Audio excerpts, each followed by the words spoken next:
Най-важното за бързата и успешна реализация на отдаването на един имот под наем е това да знаете каква е реалната му стойност и да го позиционирате правилно на пазара.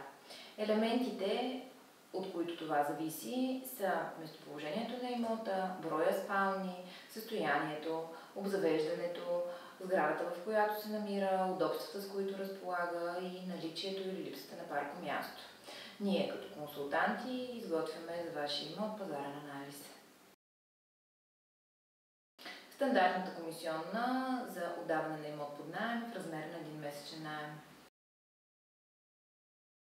На първо място ние спестяваме вашето време.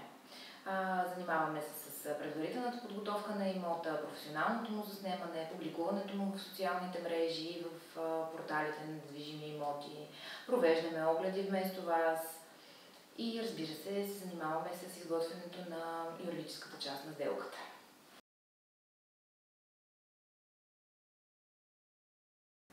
Всеки наемодател си представя по различен начин перфектния наемател за неговия имот.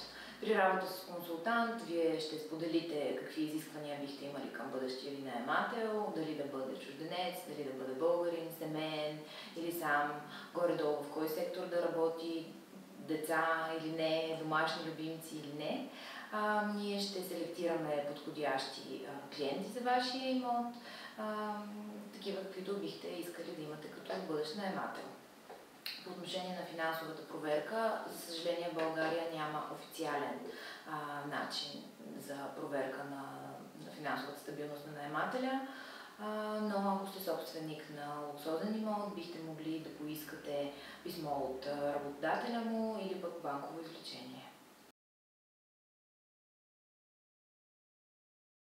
В договор за наем са описани всички хипотези, които биха могли да възникнат по време на договора.